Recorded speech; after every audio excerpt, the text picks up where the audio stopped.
ನೀತಿ ಸಂಘಟನೆ ಅಧ್ಯಕ್ಷರು ಮತ್ತು ಸೌಜನ್ಯ ಹೋರಾಟಗಾರರಾದ ಜಯಂತ್ ಟಿ ಅವರು ರಾಜ್ಯಪಾಲರಿಗೆ ಮತ್ತು ಪೊಲೀಸ್ ಮಹಾನಿರ್ದೇಶಕರಿಗೆ ಪತ್ರವನ್ನು ಬರೆದಿದ್ದಾರೆ. ಆ ಪತ್ರದಲ್ಲಿ ಏನು ಉಲ್ಲೇಖಿಸಿದ್ದಾರೆ ಅಂತ ಹೇಳಿದ್ರೆ, ಎಸ್ಐಟಿ ಕಚೇರಿಯ ವಿಚಾರಣೆಯ ಸಂದರ್ಭದಲ್ಲಿ ಚಿನ್ನಯ್ಯನಿಂದ ನನ್ನ ಮೇಲೆ ಹಲ್ಲೆ ಮಾಡಿಸಿದ್ರು ಅಂತ ಹೇಳಿ ಗಂಭೀರವಾದ ಆರೋಪವನ್ನು ಕೂಡ ಮಾಡಿದ್ದಾರೆ ಮತ್ತು ರಾಜ್ಯಪಾಲರಿಗೆ ಕೂಡ ಪತ್ರ ಬರೆದಿದ್ದಾರೆ. ಅದರಲ್ಲಿ ಕೂಡ ಕೆಲವು ಅಧಿಕಾರಿಗಳ ಹೆಸರುಗಳನ್ನು ಕೂಡ ಮೆನ್ಷನ್ ಮಾಡಿ ರಾಜ್ಯಪಾಲರಿಗೆ ಮತ್ತು ಪೊಲೀಸ್ ಮಹಾನಿರ್ದೇಶಕರಿಗೂ ಕೂಡ ದೂರನ್ನು ಪೊಲೀಸ್ ಮಹಾನಿರ್ದೇಶಕರಿಗೂ ಕೂಡ ಜಯಂತ್ ಟಿ ಅವರು ಪತ್ರ ಬರೆದಿದ್ದಾರೆ. ರಾಜ್ಯಪಾಲರಿಗೂ ಕೂಡ ಪತ್ರ ಬರೆದಿದ್ದಾರೆ.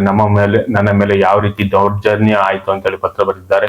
ಪ್ರಾಪ್ತ ವಯಸ್ಸಿನ ನನ್ನ ಮಗಳ ಬಳಿಯೂ ಕೂಡ ಇಚ್ಛೆಗೆ ವಿರುದ್ಧವಾಗಿ ಹೇಳಿಕೆಗಳನ್ನು ಬರೆಸಿಕೊಂಡಿದ್ದಾರೆ, ಹೆದರಿಸಿ ಅನ್ನೋ ಒಂದು ಆರೋಪವನ್ನು ಕೂಡ ಮಾಡಿದ್ದಾರೆ ಜಯಂತ್ ಟಿ ಅವರು. ಇದನ್ನು SIT ಅಲ್ಲಿ ಮಂಜುನಾಥ ಗೌಡ, ಸುಜಾತ ಭಟ್ ಅವರಿಗೆ ಮೊಬೈಲ್ ಫೋನ್ ಕೊಡಿಸ್ತಾರೆ. ಅಂದ್ರೆ ಯಾವ ರೀತಿ ಅಂದ್ರೆ ಇವರಿಗೆ ಉಲ್ಟಾ ಸಾಕ್ಷಿ ಹೋದ್ರೆ ಮೊಬೈಲ್ ಫೋನ್ ಕೊಡಿಸ್ತಾರೆ ಎಂಬ ಒಂದು ಪ್ರಶ್ನೆಯು ಕೂಡ ಮೂಡ್ತದೆ ಅಂತಾನೆ ಹೇಳ್ಬೋದು. ನೋಡಿ, ಸುಜಾತ ಭಟ್ ಹೇಳ್ತಾರೆ, ನನಗೆ SIT ಅವರು ನನಗೆ ಹೊಸ ಮೊಬೈಲ್ ಕೊಡಿಸಿದ್ರು ಮಂಜುನಾಥ್ ಗೌಡ ಅಂತ ಹೇಳ್ತಾರೆ.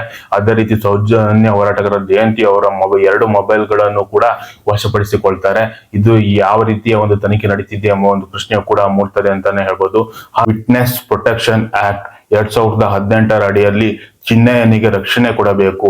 ಅದನ್ನು ಬಿಟ್ಟು ಚಿನ್ನಯ್ಯನನ್ನು ನನ್ನ ಎದುರುಗಳೇನೆ ಹೊಡೆದ್ರು ಹಾಗೂ ಚಿನ್ನಯ್ಯನಿಂದ ಬೆದರಿಸಿ ನನ್ನ ಮೇಲೆ ಹಲ್ಲೆ ನಡೆಸಿದ್ರು ಅಂತ ಹೇಳಿ ನೇರವಾಗಿ ಜಯಂತ್ ಟಿ ಅವರು ಆರೋಪ ಮಾಡಿದ್ದಾರೆ. ಆ ಪತ್ರವನ್ನು ರಾಜ್ಯಪಾಲರಿಗೆ ಮತ್ತು ಪೊಲೀಸ್ ಮಹಾನಿರ್ದೇಶಕರಿಗೂ ಕೂಡ ಬರೆದಿದ್ದಾರೆ ಹಾಗೂ ಹೈಕೋರ್ಟ್ ನಲ್ಲಿಯೂ ಕೂಡ ಹೇಳಿದ್ದಾರೆ ಅಂತಾನೆ ಹೇಳ್ಬೋದು.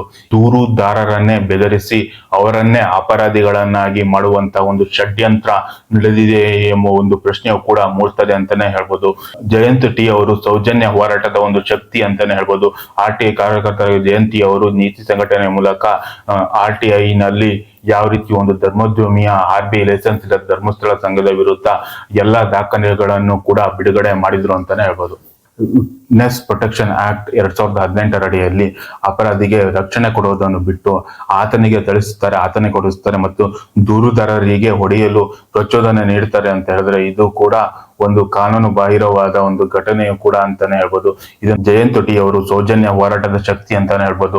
ಕಳೆದ 2 ವರ್ಷಗಳಿಂದ ಸೌಜನ್ಯ ಹೋರಾಟಕ್ಕಾಗಿ ಯಾವ ರೀತಿ ಏಕಾಂಗಿಯಾಗಿ ಕೆಲಸ ಮಾಡಿದ್ದಾರೆ, ಪೇಪರ್ ವರ್ಕ್ಸ್ ಗಳನ್ನು ಮಾಡಿದ್ದಾರೆ, ಯಾವ ರೀತಿ ದಾಖಲೆಗಳನ್ನು ತೆಗೆದು ನಕಲಿ ದೇವಮಾನವನ ದಾಖಲೆಗಳನ್ನು ತೆಗೆದು ಜನರ ಮುಂದೆ ಇಟ್ಟಿದ್ದಾರೆ ಅಂತ ಹೇಳಿ ಎಲ್ಲಾ ಸೌಜನ್ಯ ಹೋರಾಟಗಾರರಿಗೆ ಗೊತ್ತಿದೆ ಅಂತಾನೆ ಹೇಳ್ಬೋದು. ಆದ್ದರಿಂದ ಅವರನ್ನು ಬೆದರಿಸುವಂತ ಒಂದು ತಂತ್ರವನ್ನು, ಷಡ್ಯಂತ್ರವನ್ನು ಕೆಲವು ಕಾಣಿಕೆ ದುಡ್ಡು ತಿಂದಂತ ಮಾಡಿದ್ದಾರೆ ಅಂತಾನೆ ಹೇಳ್ಬೋದು.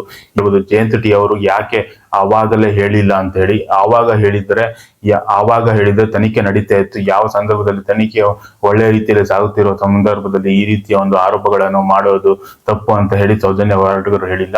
ಈಗ ಎಲ್ಲವನ್ನೂ ಕೂಡ ನ್ಯಾಯಾಲಯದ ಮುಂದೆ ಹೇಳಿದ್ದಾರೆ ಮತ್ತು ರಾಜ್ಯಪಾಲರಿಗೂ ಕೂಡ ಪತ್ರವನ್ನು ಬರೆದಿದ್ದಾರೆ ಅಂತಾನೆ ಹೇಳ್ಬೋದು.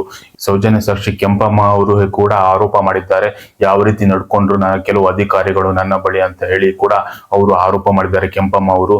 ಇದೇ ರೀತಿ ಒಂದು ಬೆದರಿಸುವಂತ ಕಾರ್ಯಗಳನ್ನು ಮಾಡ್ತಾ ಇದ್ರೆ ಇದು ಕೂಡ ಒಂದು ಅಪರಾಧ ಅಂತ ಹೇಳ್ಬೋದು. ಇದರಲ್ಲಿ ಒಬ್ಬ ಅಧಿಕಾರಿ ಹೇಳ್ತಾನೆ, ಮಹೇಶ್ ಶೆಟ್ಟಿ ತಿಮರೋಡಿ ಅವ್ರನ್ನ ಜೈಲಿಗೆ ಕಳಿಸ್ತೀವಿ, ಗಿರೀಶ್ ಮಠಣ್ ಅವರ್ ಜಯಂತ್ ಟಿ ಅವರು ನಿಮ್ಮನ್ನೆಲ್ಲರನ್ನೂ ಕೂಡ ಬಂಧಿಸ್ತೀವಿ ಅಂತ ಹೇಳಿ ಬೆದರಿಕೆ ಕೂಡ ಹಾಕ್ತಾರೆ ಅಂತ ಹೇಳಿ ಜಯಂತ್ ಟಿ ಅವರು ಉಲ್ಲೇಖಿಸಿದ್ದಾರೆ ಆ ಪತ್ರದಲ್ಲಿ ಅಂತಾನೆ ಹೇಳ್ಬೋದು. ಈಗ ದೂರುದಾರರನ್ನೇ ಆರೋಪಿಗಳನ್ನಾಗಿ ಮಾಡುವಂತ ಒಂದು ಷಡ್ಯಂತ್ರ ನಡೆದಿದೆ ಎಂದು ಸ್ಪಷ್ಟವಾಗಿ ಗೊತ್ತಾಗುತ್ತದೆ ಅಂತಾನೆ ಹೇಳ್ಬೋದು. ಎಲ್ಲ ನೋಡಿರ್ಬೋದು, ಯಾವಾಗ್ಲೂ ಕೂಡ ಚಿನ್ನಯ್ಯನ ಪಕ್ಕ ಮಂಜುನಾಥ ಗೌಡ ಇದ್ದ, ಆದರೆ ಆತನಿಗೆ ಹೆದರಿಸಿ ಯಾವ ರೀತಿ ಆತನಿಂದ ಹೇಳಿಕೆಗಳನ್ನು ಪಡೆಯಲಾಯಿತು ಅಂತ ಹೇಳಿ ಯಾವ ರೀತಿ ಆತನನ್ನೇ ಅಪರಾಧಿಯಾಗಿ ಮಾಡಿದ್ರು SIT ಕಚೇರಿ ಒಳಗಡೆ ಅಂತ ಹೇಳಿ ಗಮನಿಸಬಹುದು. ಅದೇ ರೀತಿಯ ಈಗ ಕೂಡ ಜಯಂತ್ ಟಿ ಅವರನ್ನು ಕೂಡ ಒಂದು ಬೆದರಿಸಿ ಅವರ ಮೇಲೆ ಚಿನ್ನಯ್ಯನಿಂದ ಹಲ್ಲೆ ಮಾಡಿಸಿದ್ದಾರೆ ಅಂತ ಹೇಳಿ ಗಂಭೀರ ಆರೋಪವನ್ನು ಜಯಂತ್ ಟಿ ಅವರು ಮಾಡಿದ್ದಾರೆ ಅಂತಾನೆ ಹೇಳ್ಬೋದು. ಇದರ ಒಂದು ಪತ್ರವನ್ನು ಕೂಡ ರಾಜ್ಯಪಾಲರಿಗೆ ಜಯಂತ್ ಟಿ ಬರೆದಿದ್ದಾರೆ. ಒಬ್ಬ ಹೋರಾಟಗಾರನಿಗೆ ಹಲ್ಲೆ ಮಾಡಿಸಿದ್ರು ಅಂತ ಹೇಳಿದ್ರೆ ಇದು ಯಾವ ರೀತಿಯ ಒಂದು ವ್ಯವಸ್ಥೆಯಲ್ಲಿ ನಾವು ಇದ್ದೇವೆ ಅಂತ ಹೇಳಿ ಸ್ಪಷ್ಟವಾಗಿ ಗೊತ್ತಾಗುತ್ತದೆ. ಇದು ಭ್ರಷ್ಟ ವ್ಯವಸ್ಥೆ ಅಂತಾನೆ ಹೇಳ್ಬೋದು. ಯಾವ ಮಾದಕ ವಸ್ತುಗಳನ್ನು ಅವರ ಮನೆಯಲ್ಲಿ ಇಟ್ಕೊಂಡಿದ್ರು ಅಂತ ಹೇಳಿ ಎಲ್ಲಾ TV ಚಾನೆಲ್ಗಳು ಒಂದು ಫೇಕ್ ಸ್ಟೋರಿನ ನರೇಟ್ ಮಾಡಿದ್ರು ಅಂತಾನೆ ಹೇಳ್ಬೋದು. ಎಲ್ಲಾ ನ್ಯೂಸ್ ಚಾನೆಲ್ಗಳು ಸೇರ್ಕೊಂಡು ಜಯಂತ್ ಟಿ ಅವರ ವಿರುದ್ಧ ಆರೋಪ ಮಾಡಿದ್ರು, ಅವರ ಕುಟುಂಬದ ವಿರುದ್ಧ ಅಂತಾನೆ ಹೇಳ್ಬೋದು. ಫೇಕ್ ಆಗಿ ಒಂದು ಹೆಂಗಸನ್ನು ಕರ್ಕೊಂಡು ಬಂದು ಅದ್ರ ಹತ್ರ ಮಾತಾಡಿಸಿ ಜಯಂತ್ ಟಿ ಅವರು ಗಾಂಜಾ ಮಾರ್ತಿದ್ರು ಅನ್ನೋ ಒಂದು ನರೇಟ್ ನರೇಶನ್ ಅನ್ನು ಕೂಡ ಎಲ್ಲಾ ಚಾನೆಲ್ಗಳು ಮೈಕ್ ಹಿಡಿದು ಒಂದು ದಾರಿ ತಪ್ಪಿಸುವಂತ ಪ್ರಯತ್ನವನ್ನು ಮಾಡಿದ್ರು. ಇದು ಯಾವ ರೀತಿ ಒಂದು ಸೌಜನ್ಯ ಹೋರಾಟಗಾರರ ವಿರುದ್ಧ ಮಾಡಿದ ಷಡ್ಯಂತ್ರ ಅನ್ನೋದು ಸ್ಪಷ್ಟವಾಗಿ ಗೊತ್ತಾಗುತ್ತೆ ಅಂತಾನೆ ಹೇಳ್ಬೋದು. ಇದೇ ರೀತಿಯ ಹೇಳ್ತಾರೆ ಅಂತೆ, ಧರ್ಮೋದ್ಯಮಿಯ ಕುಟುಂಬದವರು ಪದ್ಮಲತಾಳನ್ನು ಕೊಲೆ ಮಾಡಿಲ್ಲ, ಅವರ ತಂದೆಯೇ ಮಾಡಿದ್ದು ಅಂತ ಹೇಳಿ ಬೆದರಿಸ್ತಾರಂತೆ ಜಯಂತ್ ಟಿ ಅವರಿಗೆ.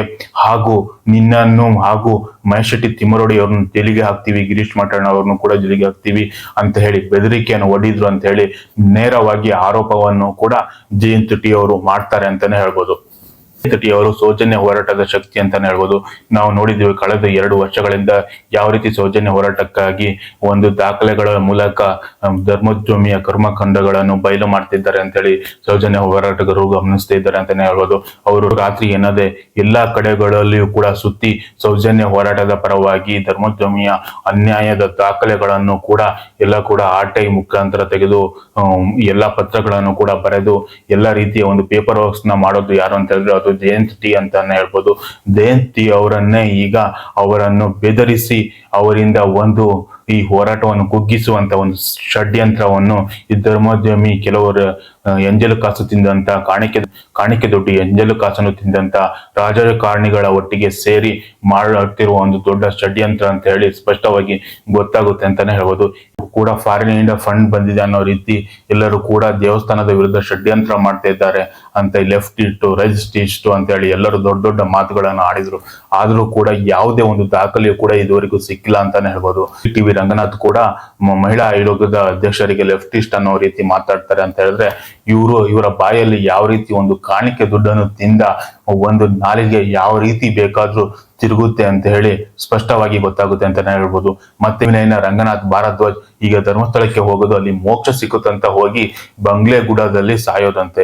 ಇದೇ ರೀತಿಯ ಒಂದು ದಾರಿ ತಪ್ಪಿಸುವಂತ ಕೆಲಸಗಳನ್ನು ಕೂಡ ಹಿರಿಯ ಒಂದು ಪತ್ರಕರ್ತರಾದ ಪಬ್ಲಿಕ್ ಟಿವಿ ರಂಗನಾಥ್ ಆಗಿರ್ಬೋದು ಹಾಗೂ TV9 ರಂಗನಾಥ್ ಭಾರದ್ವಾಜ್ ಆಗಿರ್ಬೋದು, ಹೀಗೆ ಒಂದು ರಿಪಬ್ಲಿಕ್ ಕನ್ನಡ, ಏಷ್ಯಾನೆಟ್ ನ ಹನುಮಕ್ಕನವರ್ ಮತ್ತು ಪವರ್ ಟಿವಿ ರಾಕೇಶ್ ಶೆಟ್ಟಿ ಮತ್ತು ರಿಪಬ್ಲಿಕ್ ಕನ್ನಡ ಸ್ಮಿತಾ ರಂಗನಾಥ್ ಈ ರೀತಿಯ ಒಂದು ಚಾನೆಲ್ಗಳನ್ನು ಇಟ್ಕೊಂಡು ಯಾವ ರೀತಿ ಬೇಕಾ ಆ ರೀತಿ ಒಂದು ಸ್ಟೋರಿಯನ್ನು ನರೇಟ್ ಮಾಡಿ ಸೌಜನ್ಯ ಹೋರಾಟಗಾರರ ವಿರುದ್ಧ ಒಂದು ಷಡ್ಯಂತ್ರವನ್ನೇ ಈ ಧರ್ಮೋದ್ಯಮಿ ಮಾಡ್ತಾ ಇದ್ದಾನೆ ಅಂತಾನೆ ಹೇಳ್ಬೋದು. ಎಲ್ಲ ಕಾಣಿಕೆ ದುಡ್ಡನ್ನು ಚೆಲ್ಲಿ ಇಡೀ ಪ್ರಕರಣವನ್ನೇ ದಾರಿ ತಪ್ಪಿಸುವಂತ ಪ್ರಯತ್ನವನ್ನು ಮಾಡ್ತಿದ್ದಾರೆ ಅಂತಾನೆ ಹೇಳ್ಬೋದು. ಈ ಸೌಜನ್ಯ ಹೋರಾಟಗಾರರು SIT ಅನ್ನು ಪ್ರಣವ್ ಮೊಹಂತಿ ಇರಲಿ ಅಂತ ಕೆಲವು ಅಧಿಕಾರಿಗಳ ಹೆಸರುಗಳನ್ನು ಕೊಟ್ಟಿದ್ರು ಮತ್ತು ಸರ್ಕಾರವು ಕೂಡ ಕೆಲವು ಅಧಿಕಾರಿಗಳನ್ನು ಸೇರಿಸಿ SIT ರಚನೆ ಮಾಡಿತ್ತು. ಅವಾಗ SIT ಖಂಡಿತವಾಗಿಯೂ ಒಂದು ನ್ಯಾಯ ದೊರಕಿಸಿಕೊಡುತ್ತೆ. ಧರ್ಮಸ್ಥಳದಲ್ಲಿ 50 ದಶಕಗಳಿಂದ ನಡೆದ ಅತ್ಯಾಚಾರ, ಅನಾಚಾರ, ಕೊಲೆಗಳ ಒಂದು ಅಪರಾಧಿಗಳು ಯಾರು ಎಂಬುದು ಸ್ಪಷ್ಟವಾಗಿ ಕರ್ನಾಟಕದ ಜನತೆಗೆ ತಿಳಿಸ್ತಾರೆ ಅನ್ನೋ ಒಂದು ಆಶಯ ಕೂಡ ಇತ್ತು. ಆದ್ರೆ ನೋಡಿದ್ರೆ ಈಗ SIT ಇಂದಲೂ ಕೂಡ ಈ ಪ್ರಕರಣದ ಆರೋಪಿಗಳನ್ನು ಕಂಡುಹಿಡಿಯಲು ಸಾಧ್ಯವಾಗುತ್ತದೆಯೇ ಎಂಬ ಒಂದು ಪ್ರಶ್ನೆಯು ಕೂಡ ಮೂಡ್ತದೆ ಅಂತಾನೆ ಹೇಳ್ಬೋದು. ಇದನ್ನು ಕೂಡ ಒಂದು ಪತ್ರವನ್ನು ರಾಜ್ಯಪಾಲರಿಗೆ ಬರೆದಿದ್ದಾರೆ, ಪೊಲೀಸ್ ಮಹಾನಿರ್ದೇಶಕರಿಗೆ ಜಯಂತ್ ಟಿ ಅವರು ಬರೆದಿದ್ದಾರೆ ಅಂತ ಹೇಳಿದ್ರೆ ಇದನ್ನು ಕೂಡ ತನಿಖೆ ಆಗುತ್ತೆ. ಯಾವ ಸಮಯದಲ್ಲಿ ಯಾರ್ಯಾರು ನನಗೆ ಕಾಲ್ ಮಾಡಿದ್ರು ಅಂತ ಹೇಳಿ ಅವರ ಫೋನ್ ನಂಬರ್ ಸಮೇತವಾಗಿ ಅವರ ಕೆಲವು ಹಿರಿಯ ಅಧಿಕಾರಿಗಳ ಹೆಸರುಗಳನ್ನು ಕೂಡ 5 ಪೊಲೀಸ್ ಅಧಿಕಾರಿಗಳ ಹೆಸರನ್ನು ಕೂಡ ಮೆನ್ಷನ್ ಮಾಡಿ ಜಯಂತ್ ಟಿ ಅವರು ನೇರವಾಗಿ ಆರೋಪ ಮಾಡಿದ್ದಾರೆ. 183 ಸ್ಟೇಟ್ಮೆಂಟ್ ಕೊಟ್ಟಂತ ಚಿನ್ನಯ್ಯ ಮತ್ತು ವಿಟ್ನೆಸ್ ಪ್ರೊಟೆಕ್ಷನ್ ಆಕ್ಟ್ ನಲ್ಲಿ ರಕ್ಷಣೆ ಪಡೆಯಬೇಕಾದಂತ ಚಿನ್ನಯ್ಯನನ್ನು ಕೂಡ ನನ್ನ ಕಣ್ಣೆದುರಲ್ಲೇ ಹಲ್ಲೆ ಮಾಡಿದ್ದಾರೆ ಹಾಗೂ ಚಿನ್ನಯ್ಯನಿಂದ ಬೆದರಿಸಿ ನನ್ನ ಮೇಲೆ ಹಲ್ಲೆ ಮಾಡಿದ್ದಾರೆ, ನನ್ನ ಬಟ್ಟೆಗಳನ್ನು ಬಿಚ್ಚಿಸಿ ಹಲ್ಲೆ ಮಾಡಿದ್ದಾರೆ ಅಂತೇಳಿ ನೇರವಾಗಿ ಆ ಪತ್ರದಲ್ಲಿ ಬರೆದಿದ್ದಾರೆ. ಆ ಪತ್ರವನ್ನು ರಾಜ್ಯಪಾಲರಿಗೆ ಮತ್ತು ಪೊಲೀಸ್ ಮಹಾನಿರ್ದೇಶಕರಿಗೂ ಕೂಡ ಕಳಿಸಿದ್ದಾರೆ ಅಂತಾನೆ ಹೇಳ್ಬೋದು. ಇದು ಒಂದು ಕೂಡ ನಾಚಿಕೆ ಗೆಡಿನ ಸಂಗತಿ ಅಂತಾನೆ ಹೇಳ್ಬೋದು. ನಾಚಿಕೆ ಆಗ್ಬೇಕು. ಯಾಕಂತ ಹೇಳಿದ್ರೆ ಒಂದು ಜನರ ತೆರಿಗೆ ದುಡ್ಡಿನಿಂದ ಸರ್ಕಾರ ನಡೆಯುತ್ತಿದೆಯೋ ಇಲ್ಲ ಧರ್ಮೋದ್ಯಮಿ ಕೊಡುವ ಕಾಣಿಕೆ ದುಡ್ಡಿ ಎಲೆಕ್ಷನ್ ಫಂಡಿನಿಂದ ಸರ್ಕಾರ ನಡೆಯುತ್ತಿದೆಯೋ ಎಂಬ ಒಂದು ಪ್ರಶ್ನೆಯು ಕೂಡ ಮೂಡ್ತದೆ ಅಂತಾನೆ ಹೇಳ್ಬೋದು. ಅಧಿಕಾರಿಗಳಿಗೆ ಯಾರು ಸರ್ಕಾರ ಜನರು ಕಟ್ಟುವ ತೆರಿಗೆ ದುಡ್ಡಿನಿಂದ ಕಟ್ಟುತ್ತಾರೆಯೇ ಎಂಬ ಒಂದು ಪ್ರಶ್ನೆಯು ಕೂಡ ಮೂಡ್ತದೆ ಅಂತಾನೆ ಹೇಳ್ಬೋದು. ಇದೇ ರೀತಿ ಕೂಡ ಸೌಜನ್ಯ ಪ್ರಕರಣ ಕೂಡ CBI ಯಾವುದೇ ಒಂದು ಅಪರಾಧಿಗಳನ್ನು ಕಂಡುಹಿಡಿಯದೆ ಹಳ್ಳ ಹಿಡಿಸಿತ್ತು ಅಂತಾನೆ ಹೇಳ್ಬೋದು. ಸೌಜನ್ಯ ಪ್ರಕರಣದಲ್ಲಿ ಒಬ್ಬ ಅಪರಾಧಿಗಳನ್ನು ಕಂಡುಹಿಡಿದು ಸಂತೋಷ್ ರಾವ್ನೇ ಅಪರಾಧಿ ಅನ್ನೋ ರೀತಿ ಒಂದು ನ್ಯಾಯಾಲಯದ ಮುಂದೆ ಹೇಳಿತ್ತು ಅಂತಾನೆ ಹೇಳ್ಬೋದು. ಅದೇ ರೀತಿ ಸಿಒಡಿ ಕೂಡ ಇದೇ ರೀತಿಯ ಪ್ರಯತ್ನ ಮಾಡಿತ್ತು. ಈಗ ಕೂಡ ಈ SIT ಕೂಡ ಧರ್ಮಸ್ಥಳ ಗ್ರಾಮದಲ್ಲಿ ನಡೆದ ಅತ್ಯಾಚಾರ ಕೊಲೆಗಳಿಗೆ ಯಾರು ಅಪರಾಧಿಗಳನ್ನು ಅಂತ ಹೇಳಿ ಜನರ ಮುಂದೆ ಹೇಳಲು ವಿಫಲವಾಗುತ್ತದೆಯೇ ಎಂಬ ಒಂದು ಪ್ರಶ್ನೆ ಕೂಡ ಮೂಡ್ತದೆ ಅಂತಾನೆ ಹೇಳ್ಬೋದು.